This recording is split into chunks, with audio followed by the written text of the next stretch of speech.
Hey everybody, Bam Collectibles here, back for another statue unboxing review for you. Today, we're going to be taking a look at one of my oldest statues made by VKH showcasing Naruto vs. Haku. We're also going to be busting open a Naruto CCG pack, but this one's a little different. If I pull a standard rare card at the end, I'm going to be donating $50. If I pull a super rare, I'm going to be donating $100 to the Indiegogo for Reanime. Right now, there's a campaign going on where you can support their Naruto live action, Shikamaru's Revenge, that they have going on, where they are finally wrapping up the final parts to this series. I am so excited to be able to support this as a channel, come together, and really bring them to the finish line. As of right now, as I'm recording this, they have about $14,000 out of $15,000 for their goal, and we're going to make sure that they do hit that goal as a channel. Please do support me in this. Without delay, let's jump on in and take a look at this awesome older statue.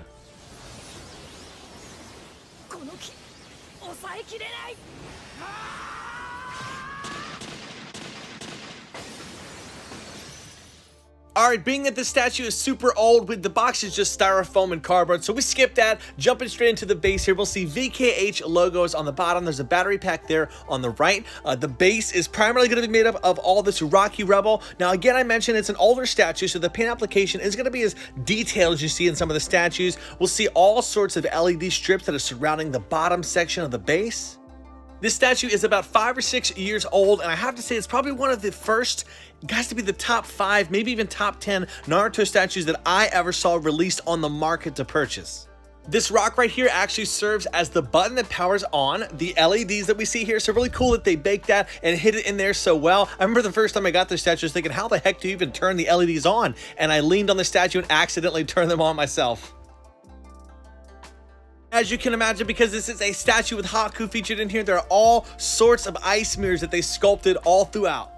Of all the mirrors they made, this is the shortest, and on the bottom we'll see that there's a section that's kind of cut out that's going to allow it to fit into the grooves that are also cut out on the bottom section of the base, but really cool details, all sorts of paint shading going on there with the different blues.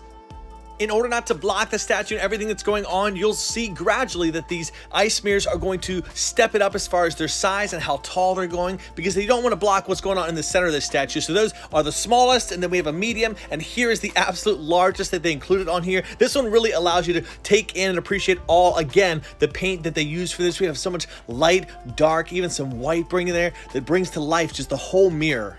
I also love the icy trim that we see on the outer rims, and then all the scrapes and gashes that you can see just from the battle that's going on right now, all the different sunbone needles that were flying all over the place.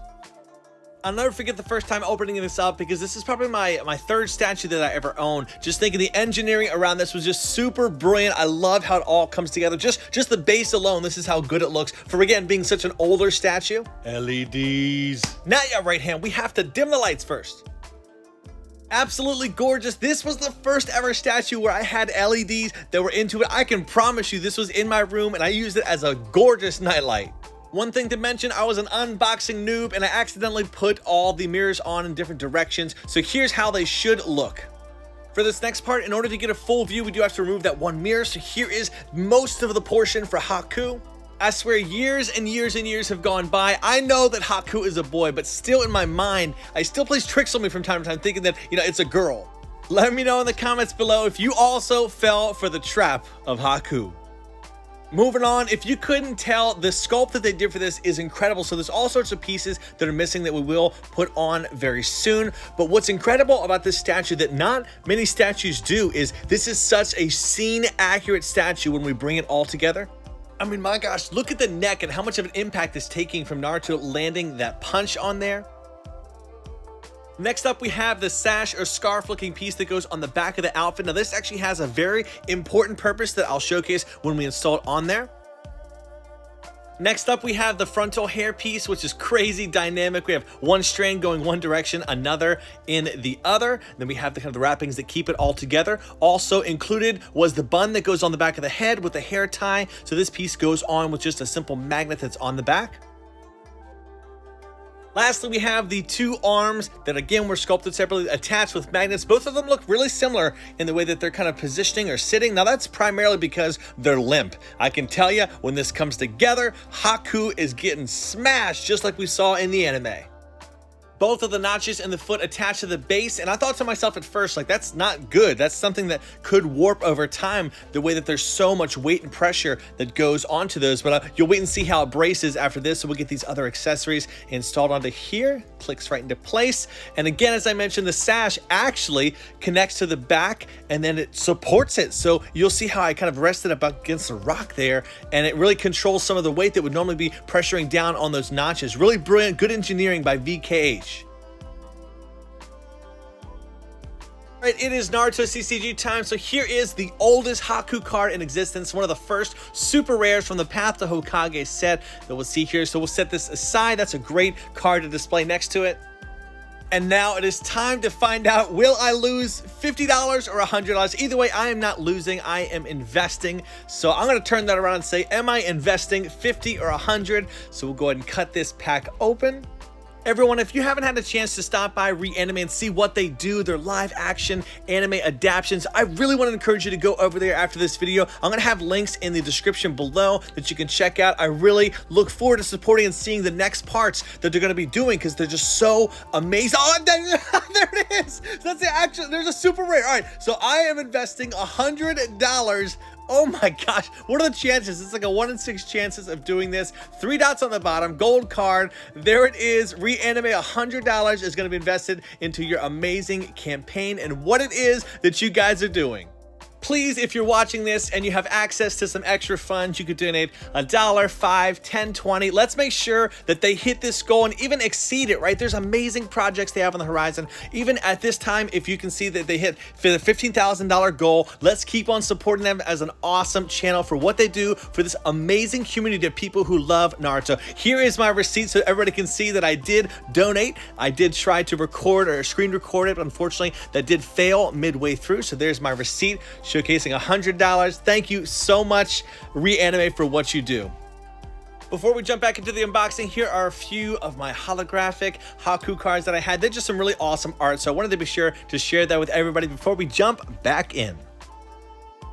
Up next, as expected, is going to be none other than your boy Naruto coming in. Now, he is looking so feral and wild, right? This moment in the show was so crazy. It was one of the first sneak peeks where we get to see some of the Nine Tails, chakra leak from his body. We'll see that there is one notch on the bottom foot that's going to be supporting him. We have the kunai pouch there. Crazy good sculpting here. We can see that knee is lifted high, right? He's lunging midair. There's the ninja tool pouch, done really well. I love it. You can see kind of the sagginess of his outfit there on the side, right? It always looked like he had like a giant gut, but it was just the way that the outfit folds. The Uzumaki clan symbol looking really good. Then also that accessory that he wears on his side right there is sculpted separately. I'd like to know what the heck that even is, but zooming in on the face, we can see they really did go for kind of the manga look with the way that the whisker markings are opening up. We can see here, it doesn't look like that in the anime fully, but I like the fact that they shows the manga look to this, but crazy looking. We can see the Nine Tails just really taking him over for the first time. Great hair sculpt as well. I love how all of the hair is kind of flowing backwards. Now, again, sculpted was one of his hands, so it's in that motion here where it's actually going to be grabbing Haku's arm. We can see the fingernails are a little bit longer. There's that magnet on the back here. Here's that strange accessory. Again, if somebody knows what the heck this thing is, I need to know. I think it is just an accessory. I don't think it has any meaning.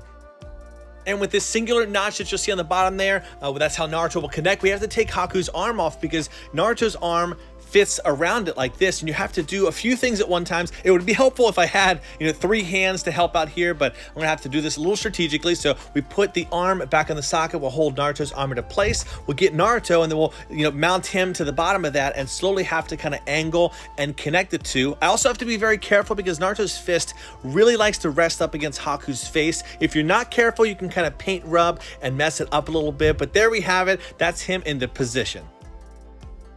Spinning this around, we do need to install that accessory piece that goes onto the shoulder.